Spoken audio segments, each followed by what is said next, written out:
ከዘላለም ልጅ አለ፣ ከዘላለም አባት አለ። ታዲያ ይሄ አይደል ታዲያ በግብር ሶስት ናቸው ስንል አብ ወላዲ ወልድ ተወላዲ እኮ እያለን እኮ አብ ወላዲ ነው ማለት የሚወልድ ነው። ከዘላለሙም ምንድነው ማለት ነው? አባት ነው። ወልድ ደግሞ ከዘላለሙም ልጅ ነው። በቃ ክሊር ሆኖ የስላሴ ትምህርት መጽሐፍ ቅዱሳችን ላይ አለ። ሜይ ቢ ደምረው ለማስተላለፍ የፈለግከው ቃሉ የለም ለማለት ነው። ስላሴ የሚለው ቃል ምንድነው? ቃሉ ለምንድን እንደዚህ ልን የቻልኩበት ዋናው ምክንያት እስቲ ቤዛዊተ ዓለም የሚል ከመጽሐፍ ቅዱስ አምጥታ አሳየኝ የሚል ጥያቄ መጣ። መጽሐፍ ቅዱስ ላይ ቤዛዊተ ዓለም የሚል ድንግል ማርያም ቤዛ ናት የሚል ከመጽሐፍ ቅዱስ ላይ አምጣ የሚል ጥያቄ መጣ። ሶዛ ልክ መጽሐፍ ቅዱስ ላይ ከሆነ እምነት ብቻ የሚል የለም፣ መጽሐፍ ቅዱስ የሚል የለም፣ እንደገናም ደግሞ ስላሴ ብሎ ቃል በቃል የተጻፈ የለም። ከዚህ የተነሳ ነው እንግዲህ አነጻጽሬ አንተም ይህንን ማምጣት አትችልም። ነገር ግን አንተ ግን የተናገርከው ደግሞ ምኑ መሰለህ? አሁን እኔ አሁን ሰምቼዋለሁ እኮ ስሰማ እኔም ሾክ አድርጌያለሁ።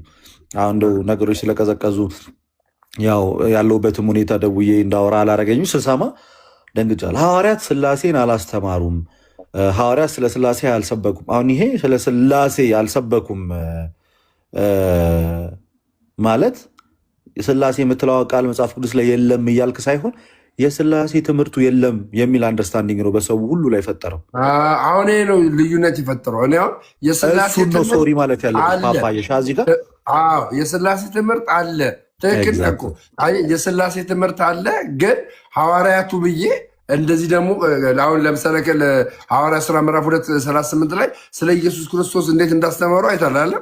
ህዝቡ ነው የሚሰሟቸው። ህዝቡ ሰሟቸው። ህዝቡ ገባ እና ደግሞ ማለት በደብዳቤ የተጻፈ አለ ነው አባባል። እኛ አርቲኩሌት አድርገን እንዳስቀመጥ ነው በአካል ሶስት በመለኮት አንድ ብለው ሐዋርያት እንድችሆን እነ ጥባይነት አላስተማሩም ለማለት ነው የፈለግከው?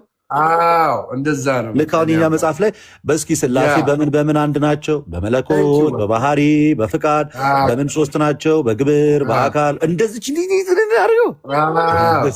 ይህንማ ቤተክርስቲያን ናት እኮ የምታደርገው። ያንን ደግሞ ቤተክርስቲያን ከየት አምጥታት? ያለ ቤተክርስቲያን በስም ሶስት እኮ ያለችው እኮ ከየት አምጥታ እንደሆነ ታውቃለህ? በማቴዎስ ወንጌል ምዕራፍ 20 ቁጥር 28 ላይ በአብ በወልድ በመንፈስ ቅዱስ ስም የምትለውን አመጣችና ስላሴ በስም ሶስት ናቸው አለች። ግን ከማን ያመጣችው ቤተክርስቲያን? ከማን ያመጣችው? የሰበኩትን ሐዋርያት ከሐዋርያቶች ኢቨንዞ እንኳን ስላሴን እንድናውቅ ያደረገን ቶርቱሊያን ነው። ስለ ስላሴ ሞርዛን ብዙ ነገሮችን የተናገረው ቶርቱሊያን ነው። ከሱ ቀር አይደለም አለ። አሁን ይህም ሌላኛው ስህተት ነው። ተርቱሊያን አብራርቷል፣ ስላሴን አብራርቷል። ትሪኒቲ ወይም ስላሴ የሚለውን ቃል ከሱ በፊት አግናጢዮስ አለ አይደል? ምጡል አንበሳ የሐዋርያት ደቀ መዝሙር አግናጢዮስ አለ እኮ። አግናጢዮስ ክሊርሊ እኮ ማለት ነው ክሊርሊ ለፊላደልፊያ በጻፈው መልእክቱ ላይ እኮ ማለት ነው አብ አባት፣ ወልድ ልጅ፣ መንፈስ ቅዱስ ከአብ የሚወጣ እያንዳንዷን ዲቴይል እኮ ትሪ ዲቫይን ፐርሰን ሶስቱ መለኮታዊ አካል በሚለው ፓርቱ ላይ እኮ ማለት ነው አግናጢዮስ ምጡል አንበሳ ዝርዝር አድርጎ አስተምሮታል። ወረድ ልበልልን ቅዱስ ኢራኒየስ የፖሊካርፐስ ደቀ መዝሙር ተርቱሊያን ከሱ በጣም በፊት ኢራኒየስ አጌንስት ሄረሲስ ላይ ቡክ ዋን ላይ ዘርዝሮ አስተምሮታል። በቃ ስለ በአብና በወልድ በመንፈስ ቅዱስ መካከል ቃሉን እንደዚህ ትሪኒቲ የምትል ቃል እንደዚህ አልተጠቀሙም እንጂ ትምህርቱን አብራርቶታል። ቀጠል በልልህ ጎርጎሪዮስ ገባሬ ታምራት የሚባል አለ ደግሞ ደወንደር ወርከር የሚባል ተአምር የሚያደርገው ጎርጎሪዮስ ገባሬ ታምራት ወይንም ደግሞ ደወንደር ወርከር ተአምር አድራጊው ጎርጎሪዮስ የሚባለው ደግሞ አሁን ይሄ የምታነበው ጸሎት ሃይማኖት አለ አይደለ? በቃ እሱን ቁጭ አድርጎላል።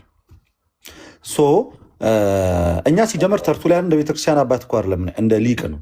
ተርቱሊያን ለኦሪየንታል ቤተክርስቲያናት እንደ ሳይንት ሳይሆን ሙሉ ለሙሉ ትምህርቱን የምንቀበለው ሳይሆን እኛ ተርቱሊያን እንደ ሊቅ ነው የምንቀበለው። ስለዚህ በጣም በርካታ የቤተክርስቲያን አባቶች ከሱ ቀደም ብለው የነበሩ ክሊርሊ ያስተምሩታል። በተለይ እነ አግናጢዮስ፣ እነ ፖሊካርፐስ፣ እነ ቅዱስ ኢራኒየስ እነዚህ ባሉት እነ ጃስቲን ማርቴር ከሱ ቀደም ክሊርሊ አስተምሯል። ጃስቲን ማርቴር የቤተክርስቲያን እንደ ሊቅ ነው የምንቀበለው፣ ግን ጃስቲን ማርቴር በጣም ክሊርሊ በደንብ አድርጎ አስተምሯል። ከዛ ተርቱሊያን ደግሞ እሱም እጅግ በጣም በጣም ልክ ነህ እኮ ተርቱሊያን ክሊር ያስተምሯል ሰፊ ግን ከሱ ቀድመው ያስተማሩ ደግሞ አሉ። ከሱ ቀድመው ያስተማሩ አሉ። ተርቱሊያንን በተነሳበት በሱ ዘመን በተለይ ሞናርኪ ኦፍ ደ ፋዘር የሚለውን ኮንሰፕት ሞናርኪ ኦፍ ደ ፋዘር ማለት ያው አብ የመለኮት ምንጭ ነው የሚለውን ትምህርት እሱ ደግሞ በጣም በስፋት በቃ በጣም ቡርቅ አድርጎ በብዙ ሴሽኖች ደግሞ አስተምሯል። እሱ አስተምሮ ከዛም በኋላም በቃ ስሩአው ደይር እየቀጠለ ትምህርቱ እየቀጠለ ነው የመጣው። ግን የመጀመሪያው ቅድም እንዳልከው ነው እንግዲህ አሁን የኔ ሀሳብ የነበረው ቤተክርስቲያን ስለ ትሪኒቲ ዘርዝራ እንግዲህ የአብን መለኮታዊነት የወልድን የመንፈስ ቅዱስን በመለኮታል በአገዛዛል በስም ሶስት በአካል ሶስት በግብር ሶስት እያለች ቤተክርስቲያን የምታስተምርን ልክ እንደዚሁ በተመሳሳይ መልኩ ያስተማረ የለም ከማለት አኳያ ነው እንጂ ትምህርት የለም ይሄ ነው ፊደል ይህንትን ይገላል የአፍ ወለምታ የሚባለው ለዚህ ነው። እኒህ ስትናገር ይሄ ነው በቃ አያቸው አለም እዚህ 300 ምናምን ሰዎች አያቸው በጓዳ ገብተህ ደምሮን በኮመንት በምን ከመደብደብ እንደዚህ መተህ ሼፕ ስታደርገው ደምሮን ለነገር ለተሻለ ነገር ታቀርበዋለህ። ደምሮ ገና ልጅ 8 ወር እኮ ነው ደምሮ። እኔ አሁን እኮ ጨርሻለሁ ብዬ አይደለም እኮ የማወራችሁ ገባ። እንደዚህ ሼፕ ስታደርገኝ ስትቀርጸኝ ትክክለኛ ቦታ አቸኩል አረ ተማር ምናምን ልደት እየተማረ ነው። እኔ አይደለም እኮ አሁን ልደት እያስተማረኝ ነው አይደል? ልደት ገና ቤተክርስቲያን እያውቃት እየተማረ ነው። ገባችሁ? ቤተክርስቲያንን አውቆ የጨረሰ የለም። ግን ወንድም የሆነ አጨፍጭፈኝ፣ ወንድም የሆነ ባለማተብ ሆነ አብረን ቅዱስ ቁርባን እየተካፈልን አጨፍጭፈኝ፣ እንደዚህ መተ አስረዳኝ። ፔሬድ ያ ነው። ምን መሰለህ አሁን ሰው ሐዋርያት ኢየሱስን ነው የሰበኩት ስላሴን አልሰበኩም የሚል ሴንስ ሰው ውስጥ ተፈጥሯል። አሁን በጣም ሮንግ ነው። ሐዋርያት አስቀድመው ስለ አብ ስለ ወልድ ስለ መንፈስ ቅዱስ ነው የሰበኩት። ስለ አብ ስለ ወልድ ስለ መንፈስ ቅዱስ። ከዛ በኋላ ደግሞ ከሶስቱ አካል አንዱ አካል ደግሞ ሞር እንግዲህ የሐዋርያት ጎሉ በክርስቶስ ኢየሱስ እግዚአብሔር በክርስቶስ ኢየሱስ የሰራውን ስራ ነው ሞር አብራርቶ የነገሩን። እግዚአብሔር በክርስቶስ ኢየሱስ በዚህ ዝም ብላችሁ እዩት እስኪ የነገረ መዳን ትምህርቶችን። አብ ልጁን ባይሰጥ ዝም ብለህ አስበው። አሁን ስላሴ ማለት ይሄ ነው። አብ አንድያ ልጁን ባይሰጥ በሚለው ትምህርት ውስጥ እግዚአብሔር አብ ከዘላለሙ ልጅ አለው እያልክ ነው ማለት ነው። ዝም ብላችሁ አስቡት።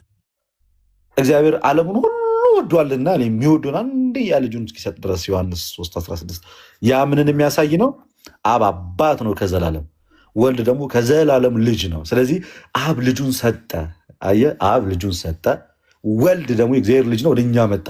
አብ ልጁን ባይሰጥ አንድ፣ ወልድ ደግሞ በስጋ ማርያም ባይገለጥ እና ደግሞ መንፈስ ቅዱስ ደግሞ ወልድ የሰራውን የመስቀሉን ስራ ላይ በእያንዳንዳችን ላይ ህይወት ባይዘራው ኖሮ መዳን አለ እንዴ?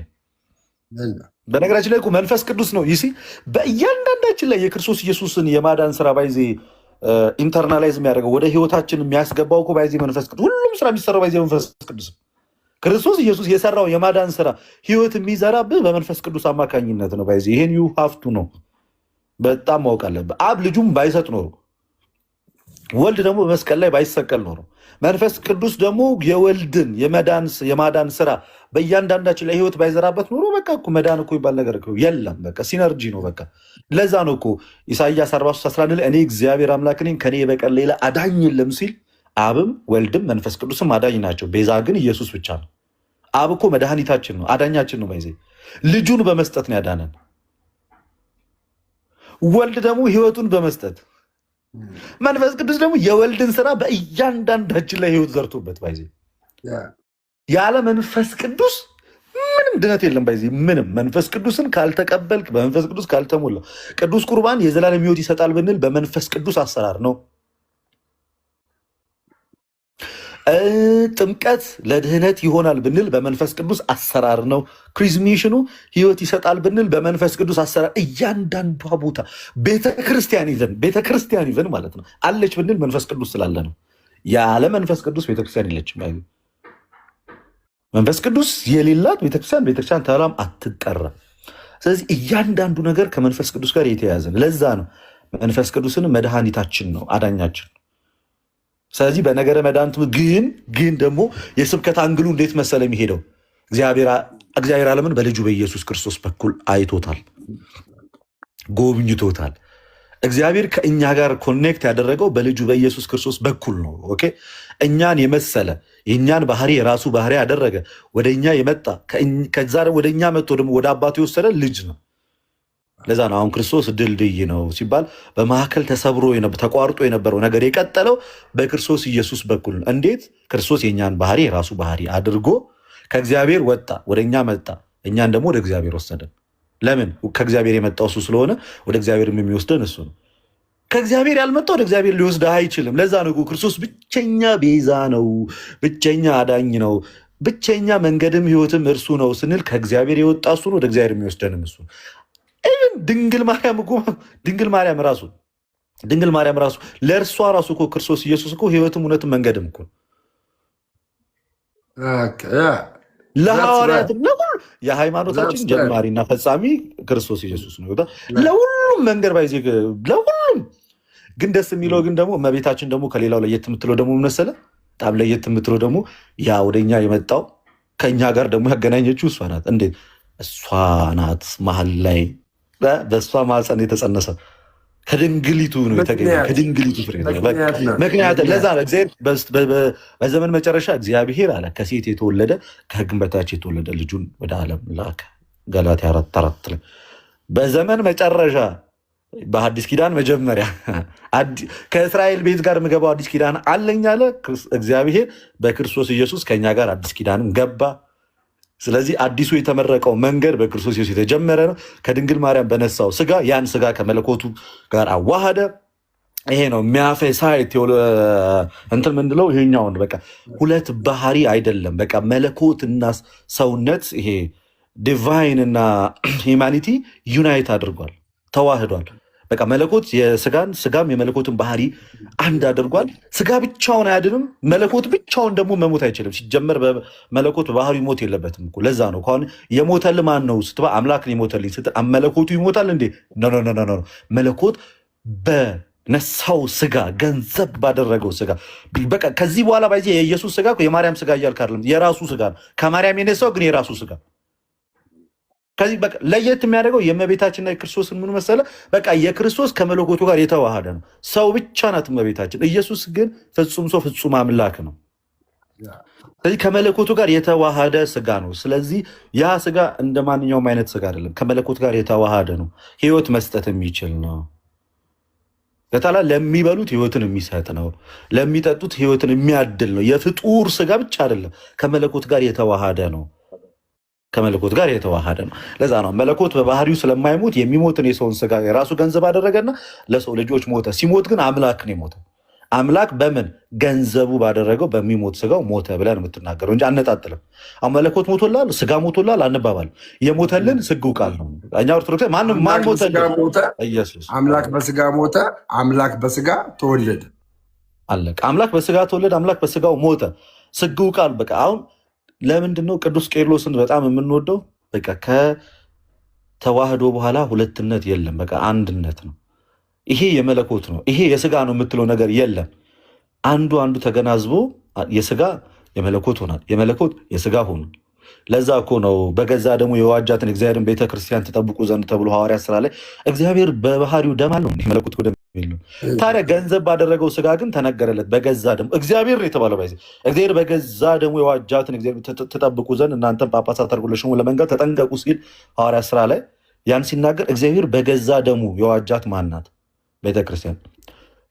ከሰማይ ይዞት የመጣው ደም የለም፣ ከድንግል ማርያም የነሳውን ግን ከመለኮቱ ጋር ስላዋሃደው የእግዚአብሔር ደም ተብሎ እስከ መጠራት ድረስ የደረሰው የመለኮትን ባህሪ ሰውነት የራሱ ባህሪ ስላደረገ ነው። እና ሐዋርያት ኢየሱስ የሚለው ላይ ሞር ትኩረት ያደረጉት ለምንድን ነው የምትሉ ከሆነ ይሄ ነው መልሱ።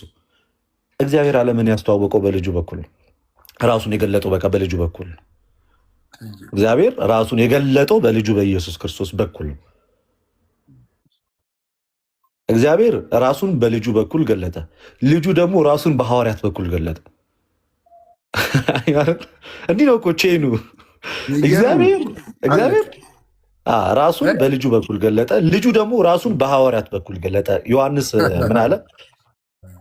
ዮሐንስ በመጀመሪያው መልእክቱ በምዕራፍ 1 ከቁጥር 1 ላይ ሕይወት ተገለጠ አለ። እኛም አይተንማል አለ። አይኖቻችን ያዩትን አለ፣ ጆሮቻችን የሰሙትን፣ እጆቻችን የዳሰሱትን እናወራላችኋለን አለ። ህብረታችንም ከልጁ ከኢየሱስ ከልጅም ከአባትም ጋር ጭምር። ስለዚህ አያል ከዛ ደግሞ ወደ ኋላ ደግሞ ሳብል አድርግህና ደግሞ ዕብራውያን ላይ ደግሞ እግዚአብሔር በብዙ ጎዳና በብዙ መንገድ ተናግሮ ነበር አለ። አሁን ግን ሁሉን ወራሽ ባደረገ አለ ዓለማትንም በፈጠረበት በዚህ ዘመን መጨረሻ በልጁ ለእኛ ተናገረ። እግዚአብሔር በልጁ ተናገረ፣ ልጁ ደግሞ በሐዋርያት ተናገረ። አዮ ቼኑ እንዴት ክሊር እንደሚሆን ቅብብሎሹ የሚገርም ነው። ይኸው አሁንም ድረስ እንግዲህ ቤተክርስቲያን ይህን ቅብብሎሽ ይዛ ነው እንግዲህ አባቶች። ሐዋርያት ደግሞ በቤተክርስቲያን በኩል ተናገሩ፣ ቤተክርስቲያን ደግሞ የሐዋርያትም ተናገረች። ዚስ ኢዝ ኦርቶዶክስ ይኖዛት አባት ትልቅ ትምህርቶች አሉ። ልደትሻ ቴንኪው እግዚአብሔር ያክብርልኝ። ቢግ ሪስፔክት በእውነት በጣም በቃም ዝም ብለሽ ጌሚ ምናምን ካለ ግቢ ተጫዋች ዝም ብለሽ የሆነ ፓፓን ላጥምዳ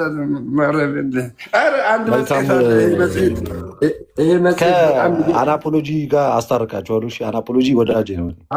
አልታረቅም።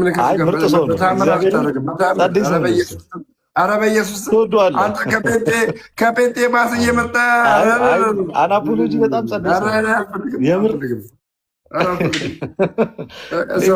ማን እንደሚያዋጣ ማን ትልቅ ደረጃ ላይ እንደሚደርስ እናያለን። እሱ ለቤተክርስቲያን ቅናት ስላለው ነው። ምን እና ወንድሙን እየገደለ ለቤተክርስቲያን ቅናት እኔ አገናኛለሁ። በውስጥ እናወራለን።